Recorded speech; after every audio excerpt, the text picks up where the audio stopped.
Alô galerinha, você geração concurseira de qualquer lugar do Brasil que nos acompanha sempre pelas redes sociais, diretamente de Fortaleza, na companhia do mestre do Direito Administrativo, professor Valber Siqueira, que também está gravando nosso Tiradentes Online, questões voltadas para várias bancas de concurso, nossos projetos aí do nosso online. Acessem www.tiradentesonline.com.br e confiram lá, galerinha. Então, vários cursos voltados para várias áreas de concurso em geral no Brasil. É o seguinte, em vídeos anteriores gravamos sobre princípios do direito administrativo, falamos sobre os princípios explícitos e também fizemos resumos também sobre os princípios implícitos. Agora falaremos dos poderes administrativos, vinculados, discricionários, hierárquico, disciplinar, regulamentar ou normativo e também por último o poder de polícia.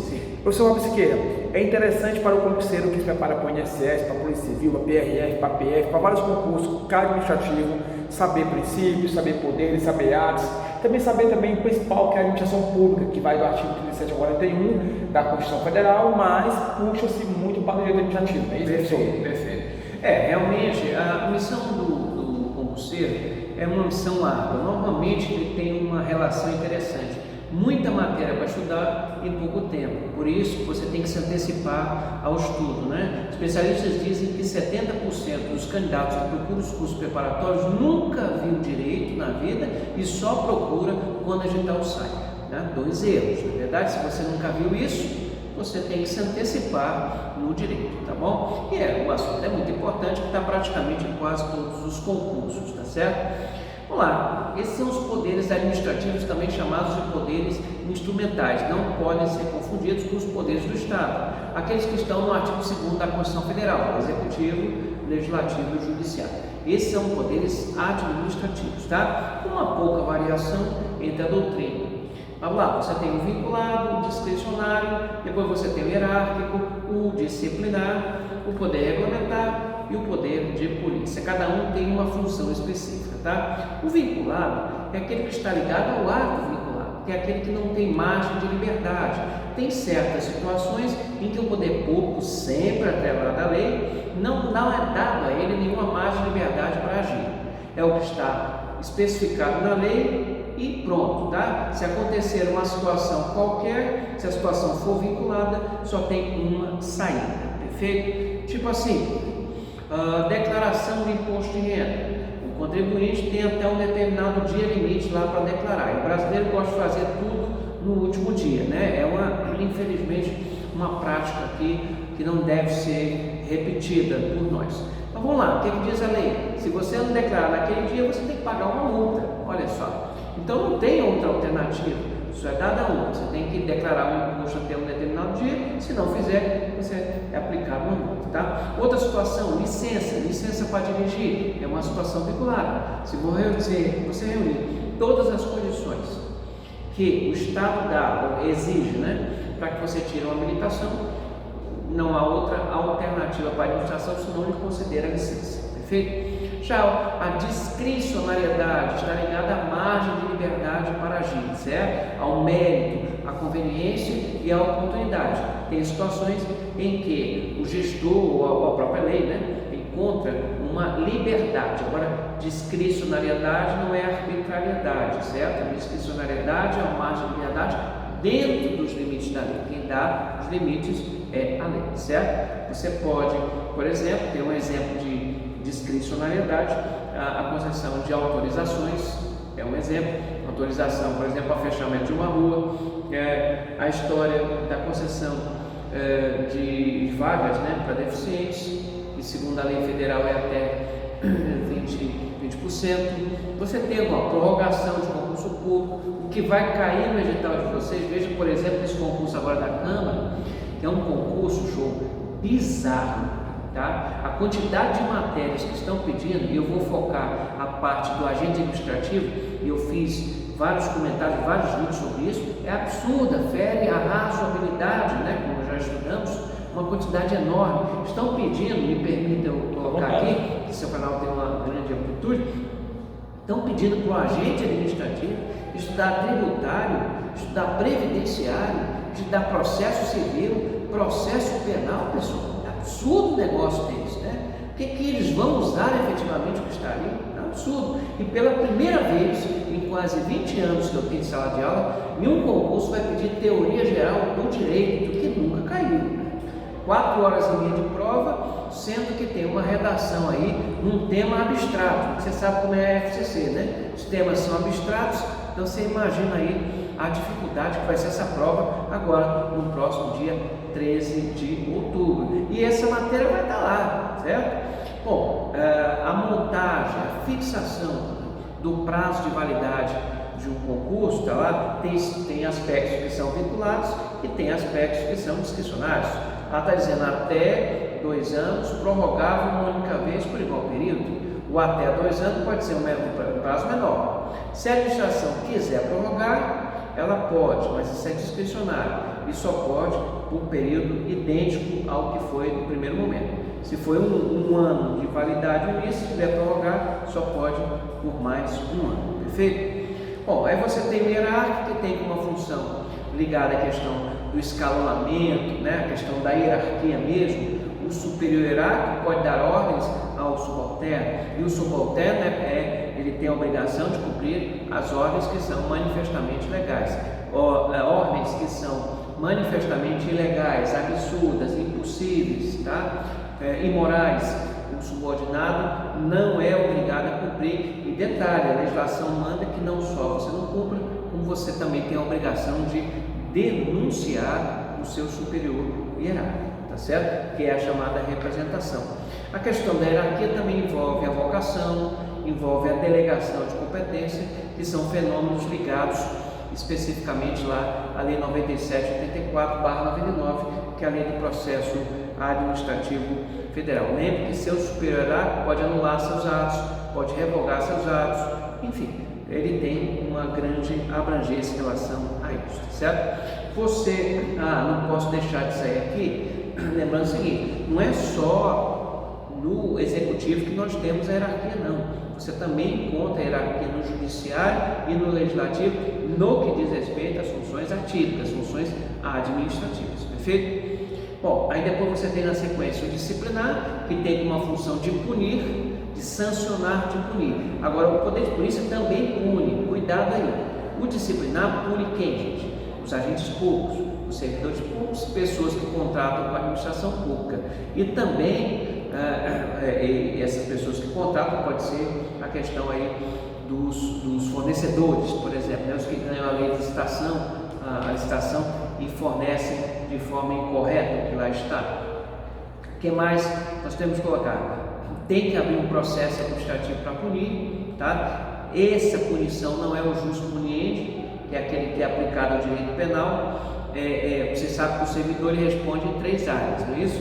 Na área civil, na área penal e na área administrativa. E modernamente, ainda diz que ainda responde na área de improbidade e ainda tem na questão da área ética, né? Então, mais modernamente, já diz que o servidor não responde só em 3 áreas, e sim em 5 áreas. As áreas são independentes, não são interdependentes, são independentes, e as sanções podem acumular-se, certo? Não existe mais a punição sumária, tá? Que é conhecida como a verdade sabida, não existe mais. Agora tem que abrir necessariamente um processo administrativo para que você seja punido, perfeito? Você tem também o regulamentar normativo, que tem como função de detalhar e explicar o conteúdo da lei sem criar novidade, tá? O decreto que está regulamentando ou outra disposição normativa, ele não pode criar novidade, não pode falar de assunto que não foi previsto pela lei, certo? Normalmente, quando sai uma lei, necessita de uma regulamentação para que ela possa ter vigência, para que ela possa ter força, tá? Para que possa ser exigida aí perante a coletividade, tá certo? Então, essa parte é muito importante, que é a detalhamento e a regulamentação, tá? Lembre que tem os decretos autônomos, que também tem função lá na Constituição, artigo 84 da Constituição, e lembre também que não existe mais o decreto-lei. O decreto-lei foi abolido. E o poder de polícia, o mais famoso, né? Que está previsto no Código Tributário Nacional, né? Que atinge o particular, o administrado. Vocês sabem que os direitos e liberdades individuais previstos no artigo 5º não são absolutos, tá? O direito de ir e vir e permanecer, por exemplo, Se você estiver no seu carro e avistar uma blitz e eles mandarem você parar, olha só, o seu direito de vir e permanecer naquele momento está cerceado, né? Mas cerceado momentaneamente.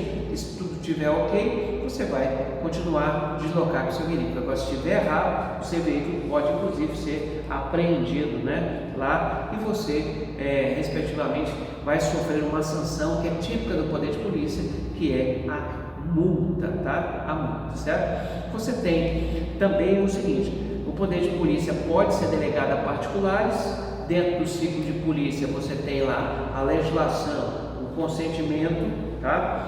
A legislação, o consentimento, a fiscalização e a sanção.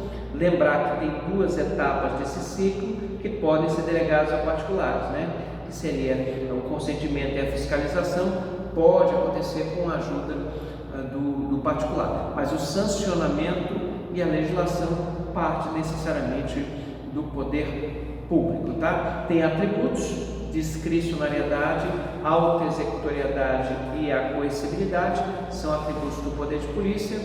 E é bom que você destaque também, nós temos várias espécies de poder de polícia: polícia que atua nas cidades, que é a edílica, na aviação, no meio ambiente. Então é bem amplo, né? E cai bastante aqui, tá? Só uma curiosidade sobre os pombos, né? Fortaleza está cheio de pombos, né? Os pombos vieram aqui com Portugal, né? A família real que veio para cá. Aí trouxe esses bichinhos aqui. Esses bichinhos, gente, são terríveis, tá? Você não pode ficar matando pombo aí não, isso é crime ambiental. Mas olha, ficar alimentando pombos, se isso fosse na Europa, você seria multado, entendeu? Aqui não. O pombo, ele tem mais doença do que o rato. Na França ele é conhecido como rato de asas, tá? Então deixe de alimentar o seu pombinho, não vá matar, hein? Pelo amor de Deus, tá? É só você não alimentar, deixe ele aí seguir a vida dele. Cuidado porque ele traz doenças, né, terríveis que podem atingir aqui o nosso sistema, né, o sistema respiratório, tá certo? E é claro que se fosse fora, como eu falei, você seria multado. Não existe nenhuma legislação que multe você porque você está alimentando os pombos, tá? Mas você sabe que existem os inconvenientes que esses bichinhos aí podem dar a você, tá? Essa é só uma ilustração aqui, né? Não estamos incitando ninguém para ficar matando, vamos deixar registrar. Não estou falando você matar pombo, hein? Pelo amor de Deus, tá certo? É só de não alimentar, né? Os bichinhos, porque isso pode gerar depois problemas, né? Doenças. E nós temos, por fim, falar sobre a administração pública. Ela que é a administração pública direta e indireta, a administração pública de qualquer dos poderes, tá? Você também não é só no executivo, o legislativo e o judiciário também tem isso, tá? Quem faz parte da direta? Os entes políticos do Estado, municípios, Distrito Federal, Estados-membros e a União, e mais os órgãos. Os principais órgãos fazem parte da administração direta. E da indireta, as entidades, as pessoas jurídicas, fruto da descentralização. Descentralização é a criação de entidades, tá? Você falou isso, falou da administração indireta, não necessariamente, porque tem a descentralização por delegação, que é quando você chama um particular para ajudar a prestar contas. Nós estamos aqui em Fortaleza, queimando ônibus, né? Infelizmente aqui, esses ônibus, gente, são delegados, tá? São delegados, eles trabalham por delegação, não é administração pública, certo? Mas quando você danifica um ônibus desse, obviamente você está influindo, né, ou dificultando a prestação desse serviço por parte do particular, certo? Já na desconcentração, diferente da descentralização, desconcentração é administração pública, criação de órgãos, tá? Não esqueçam disso. Na definição de administração pública, você tem lá, né, a administração pública material ou a administração pública formal. A material leva em consideração as atividades prestadas e a formal, a estrutura, o tripé da administração pública, órgãos, entidades e agentes. Já a material leva em consideração o que é prestado, certo? Por exemplo, o serviço, por exemplo, polícia é um exemplo, serviços públicos, fomento, que é um incentivo, né? É só do FIES, por exemplo, é uma forma de fomento. O terceiro setor, quando injeta dinheiro, o poder público, o terceiro setor, né? Enfim, essa conceituação ela é muito interessante, tá certo?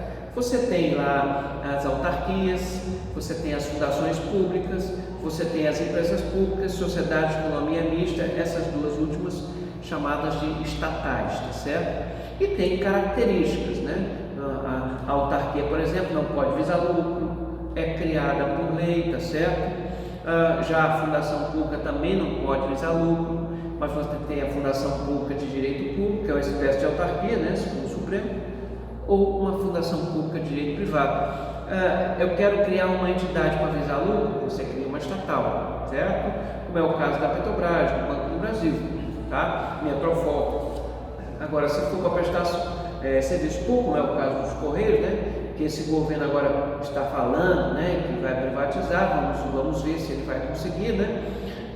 Porque não é só questão política, tem questão jurídica também, né? Porque isso pode ser depois questionado. Então você pode ter estatais que visem lucro ou que prestem serviço público, tá? Essas duas, empresa pública, sociedade e economia mista, são autorizadas por lei, tá? Diferentemente das outras que são criadas por lei. Professor Robson Siqueira, para finalizar aqui, quando a gente vai saber quando é a administração direta e quando vai ser aqui a administração direta? Fácil. É só lembrar da palavra fase. Fase, olha aí. F de fundação pública, A de autarquia, S de sociedade de economia mista, E de empresa pública. Se encontrar algum desses quatro personagens, marque, é administração direta, certo? Se encontrar a palavra, a expressão descentralização por outorga, aí também é administração indireta. Agora, se tiver desconcentração, a desconcentração não é necessariamente administração direta, também pode ser da indireta, né? Porque a desconcentração tem órgãos, criação de órgãos, e tem órgãos tanto na direta como na indireta. Mas normalmente os principais órgãos estão na direta. Então a palavra fase vai ajudá-lo aí a colocar aqui a administração direta. Professor, galera, mais um super resumo aí, falamos agora sobre poderes, também agora finalizamos com a administração pública. Mais informações aí, galerinha, entre em contato conosco, o WhatsApp 085-99600-3611. O professor Valber também vai deixar o WhatsApp dele também, porque ele também é autor de 9 livros, o professor Valber Siqueira. Instagram, Giliardo_Show, segue lá no Instagram. Quero aqui também agradecer a todos vocês que estão sempre nos acompanhando, deixar um abraço especial a toda a equipe do Caucaia Esporte Clube, professor Elinho da base, tia Lidu, e essa garotada aí que também sonha tanto e almejam em um dia conseguirem tornar-se grandes jogadores de futebol. Lembre-se, o sonho de vocês está ao alcance de cada um de vocês, então você tem que lutar, almeje, seja insistente, não desiste quando encontrar algum tipo de barreira ou algum obstáculo, porque na vida nada vem fácil, o que vem fácil vai embora fácil. Então acredite que você pode, acredite que você é capaz. Quando você sonha algo que você sabe que está próximo de você, que está ali ao seu limite de alcance, então lute. Algumas barreiras sempre vão aparecer, mas assim, você tem que ser mais forte, tem que ser perseverante e tem que lembre-se quando você estiver em campo, ali dentro de campo tem várias pessoas que lutaram para estar ali, como também ali fora tem milhares que querem estar onde você está ali hoje. Então, lembrando a vocês que a base de um clube de futebol hoje, não só hoje, sempre, ela tem que ser sempre respeitada. Uma base tem que ser simplesmente, ela tem que ser plantada com mais como é que posso falar, professor Valber? Com mais seriedade, porque a base do clube de futebol hoje, a base do clube de futebol hoje, ela será futuramente, poderá ser a mina de ouro, porque é dali que sairão vários jogadores de destaque para o mundo. Enfim, que isso sirva para todos os clubes de futebol do Brasil, porque muitos clubes aí não ligam para a base é tratada como se fosse uma coisa qualquer, mas tem que ter uma veracidade, tem que ter mais uma seriedade em relação a olhar para a base, porque é na base que estão garotos que sonham, que almejam, que vão para o treino sem almoçar porque não dá tempo, vai só com a passagem da ida, na volta fica procurando com os amigos, e também tem aqueles também que não têm condições de ter um material apropriado, enfim, que isso seja uma sugestão crítica, construtiva, para que vocês aí dos clubes futebolísticos, profissionais ou até amadores, entre outros, possam ver mais seriedade na base, porque os meninos da base também são garotos sonhadores que também sonham um dia terem uma vida melhor, terem uma vida digna e qualificada e até mesmo ajudar os seus familiares também a buscar os seus sonhos. Canal do YouTube, alô galerinha, Instagram, Giliardo_Show, WhatsApp para contato 85996003611. Professor Valber. Antes de dar o WhatsApp, só lembrar ainda sobre essa história da persistência, o grande autor, já que eu sou um dos escritor também, o grande autor Paulo Coelho, ele tem uma frase interessante. Persista, não desista. Normalmente, a última chave do molho de chave, né, é a última chave que abre a porta. Às vezes você está bem perto de conseguir, mas aí não, eu vou desistir. E de repente, olha aí, é como se fosse uma pessoa cavucando a terra, está bem perto de descobrir, né, uma mina de ouro, mas aí ele acha, está cansado, com calo nas mãos e desiste. E vem outro, aproveita a oportunidade lá, cava mais um pouco e descobre. E aí? Então você tem que persistir. Não tem nada, você bem lembrou uma coisa, né? Não tem nada de graça na vida, nada, certo? O que vem fácil, vai fácil. Só tem uma coisa, e eu vi isso no filme, né? Que é a graça de Deus. É a única coisa que vem de graça. O restante, tudo tem um preço. Tudo tem preço. Você está preparado para pagar o preço? Pois é. Pergunte isso, tá? WhatsApp do professor 987380444. O Facebook Valber Siqueira Vieira, Val com V não, é W, hein? Tá certo? O YouTube, nosso canal aqui, que você está dando uma grande força, né? Valber Siqueira Vieira, tem muita coisa boa lá, tá bom? E o Instagram, Prof. Valber, tá bom? Facebook Giliardo Show, e tem o Giliardo Ferreira ou Giliardo Vieira, fanpage no Facebook. Alô, galerinha, e não esqueça, galerinha, olha só, acredite, você pode, você é capaz. Então, quando encontrar algum tipo de obstáculo, alguma barreira, ultrapasse a barreira, pule essa barreira e vá em frente, porque você é forte. Juntos somos mais fortes. Esse canal do YouTube não é meu, não é do professor Valber, ele é nosso. Sabe por quê? Porque juntos somos mais fortes. Vem Tiradentes, grandes conquistas começam aqui. Valeu, tchau, tchau. Valeu.